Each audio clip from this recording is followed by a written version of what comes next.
What's going on, everybody? It's the Bull Show, aka Aidan, and welcome back to another video. Ladies and gentlemen, we are very close towards the media day, preseason, and obviously training camp as well. It seems to be a very exciting time at the moment where we finally get to see what this team is made of in a little bit more detail. However, with all that being said, there has been a couple of players that are still being suggested for the Chicago Bulls to maybe go and trade for. There are two players I'm going to be talking about in this video, two players that I have not talked about previously, and just overall discuss whether or not it's a likely possibility and kind of explain my reasoning behind why it can be likely and why it cannot be likely as well. Before we get started, please like and subscribe to the Bull Show, turn notifications on, and let me know in the comments below your thoughts about these trade targets. Would you pull off these trades, and do you think the Chicago Bulls would want to do any of these trades knowing our financial situation at the moment, where if we trade for pretty much anything above the contracts that we already have, we will be going into the luxury tax. So very important stuff here, ladies and gentlemen.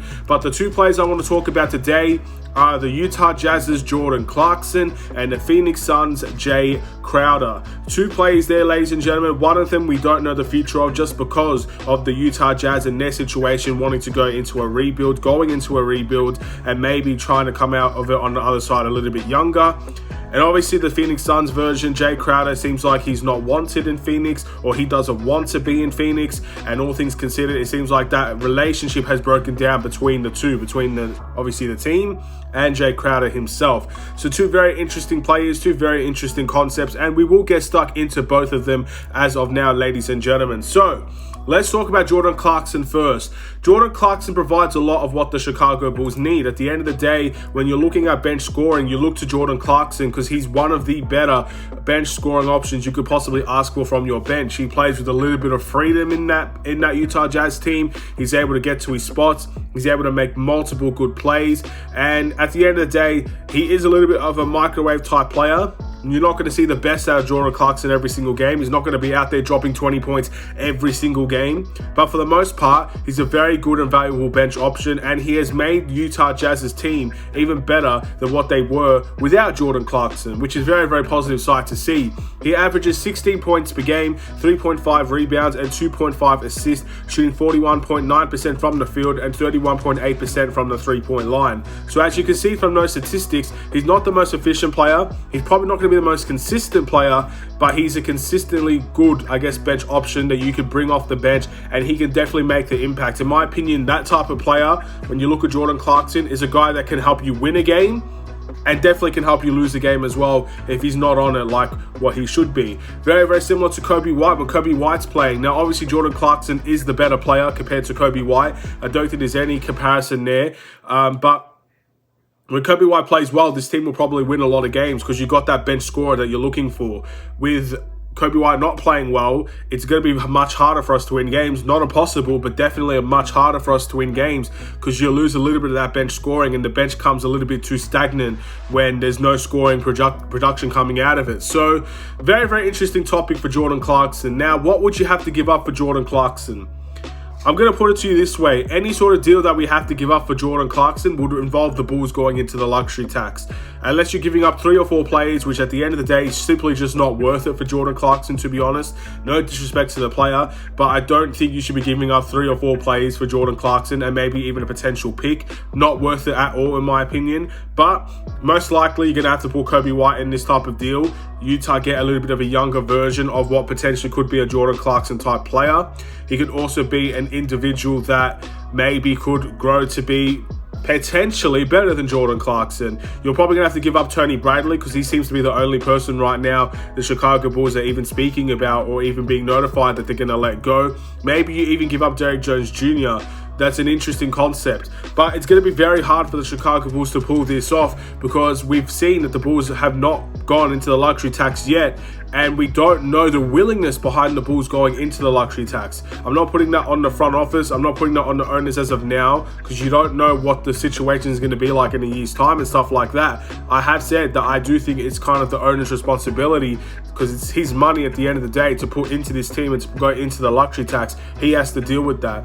So Jordan Clarkson, in my opinion, is a very hard deal to do without going into the luxury tax. So it's an interesting concept. Would I take Jordan Clarkson? To be honest, The way the Bulls are currently constructed, with a small time frame to actually get into the playoffs and maybe go and compete for something special, he was a Sixth Man of the Year candidate. I probably would take Jordan Clarkson at this point in time, but it's going to be very difficult to do, and I also think it's not very likely that we're going to get Jordan Clarkson onto this team. What I also like about Jordan Clarkson is the fact that he would have 2 years on his contract compared to a Kobe White that we have now that will be a restricted free agent. You get control in both ways. With Jordan Clarkson, you get a little bit of stability knowing that he's going to be here for more than 1 year. It's not a 1 year rental, which I don't like at all. I hate 1 year rentals because there's no guarantee that they're willing to stay here.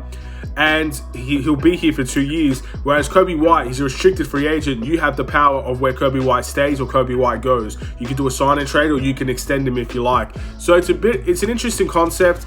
I would take Jordan Clarkson. I really like Jordan Clarkson, to be honest. And I think if he plays with the freedom he plays with Utah over in Chicago, he'll be a very good player for us. He'll be better than Kobe White, in my opinion. But as of now, I think it's very difficult to get Jordan Clarkson into this team. I think we would have to go into the luxury tax to do it. I don't think the Bulls are willing to do that. Therefore, I think it's a very difficult trade to pull off. But time will tell whether or not we can end up having a player like Jordan Clarkson on this team. My guess is Jordan Clarkson will probably stay with Utah because I don't think they're in a rush to trade him. Or if there's a deal they simply cannot refuse, he'll probably go to a contending team. That's my guess on where Jordan Clarkson's going to go. Jae Crowder is next, ladies and gentlemen. Now, the Jae Crowder situation is extremely interesting because if you look at Twitter recently, Jae Crowder has kind of been expressing his opinion. And I've always seen Jae Crowder as the type of guy, very energetic, very open-minded, does speak as well about his situation. And you can tell by the amount of teams that he joins, I think he's a guy that is kind of free. He's not necessarily a journeyman, but he kind of wants to choose the destinations that he plays for and stuff like that. So basically, what's happening with Phoenix is I'm not sure why he's, I guess, saying that he doesn't feel wanted in Phoenix, but whatever the case may be, it seems like his time with Phoenix is coming to an end. He's not participating in training camp, and they're expecting a deal to get resolved around Jae Crowder very, very soon.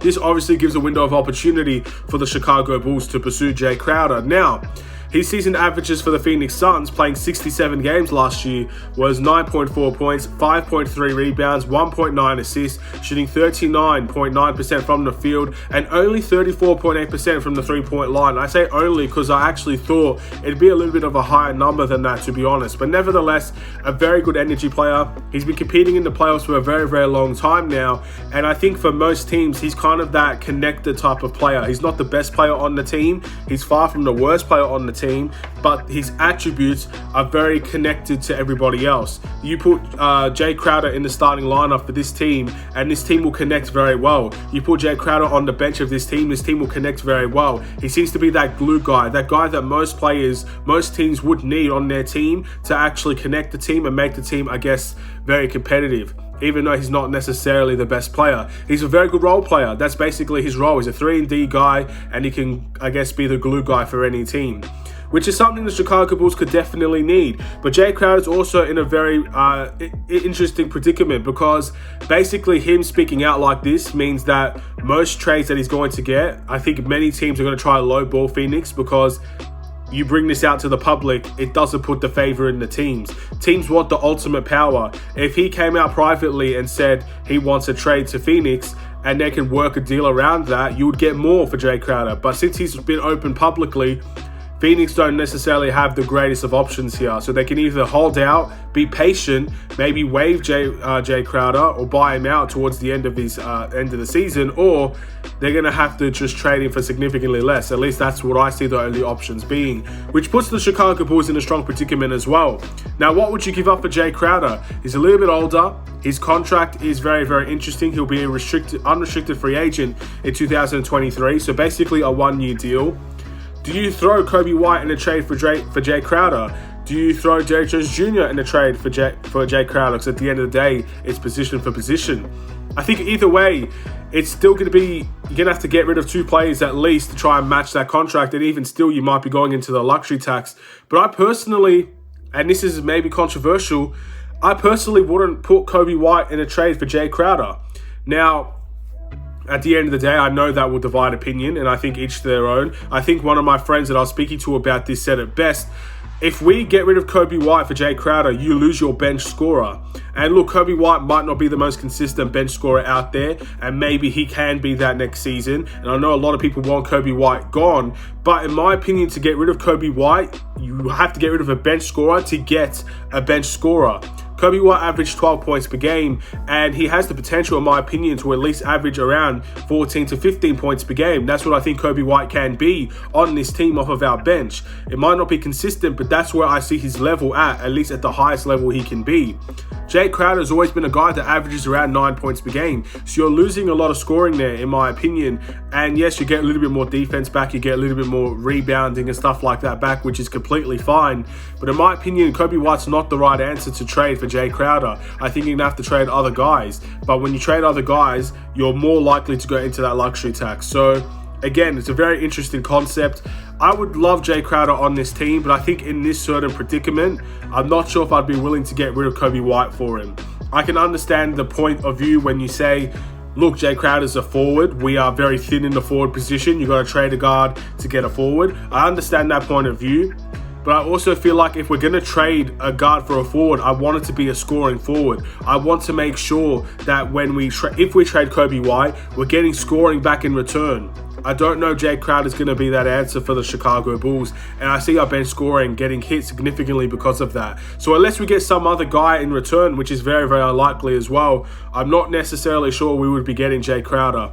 If I had to choose between the two, I'd probably take Jordan Clarkson, to be honest, because I think we do need bench scoring, and I think he provides that in a nutshell. There's a reason why he was Sixth Man of the Year. Jae Crowder's definitely a guy I would like on this team, but I just don't know if the Bulls are willing to go into that luxury tax. And if they are, they can trade other guys and keep Kobe White, and we can still have Jae Crowder on the team. But again, I guess it's up to interpretation. Maybe I am a minority in that discussion. Personally, I don't know. I also think at the end of the day, I don't like one-year rentals. And with Kobe White, you have the power. With Jae Crowder, in a year's time, he could be gone. And we've seen with the amount of teams that he's actually been with at the moment, that is a likely outcome that he can just leave after 1 year. And that gives us a lot less power. So I don't necessarily want to get involved in that type of deal in exchange for Kobe White. So let me know in the comments below if you agree or disagree. Hopefully I expressed my opinion as well as I can. Hopefully it makes sense to everybody. And you have every right to agree or disagree. At the end of the day, this is a Bulls channel. Everybody wants different things. Many people want Kobe White gone. Many people would want Kobe White gone for Jordan Clarkson. Many people want Kobe White gone for Jae Crowder. Many people just want those players. It doesn't matter who has to go in order to get them. I can understand all of that. So it's up to opinion, it's up to interpretation, and hopefully you guys understand my point of view. So thank you for watching. Please like and subscribe if you're new. Hopefully you enjoyed the video nonetheless, ladies and gentlemen. Again, it's going to be a very busy time. I think you're going to see a lot of media day. You're going to see a lot of, I guess, videos of training and highlights and interviews, and it's going to be very exciting. And then the preseason comes along with that as well. You're finally going to see some games. No, it's not the end-all be-all games. We could get thrashed in these games and no one would care. Well, you can also dominate and people would get very excited about it. So big times coming ahead for the Chicago Bulls, and hopefully they're very successful times. Have a wonderful and safe day. Stay safe, stay healthy, stay tuned for more. Take care.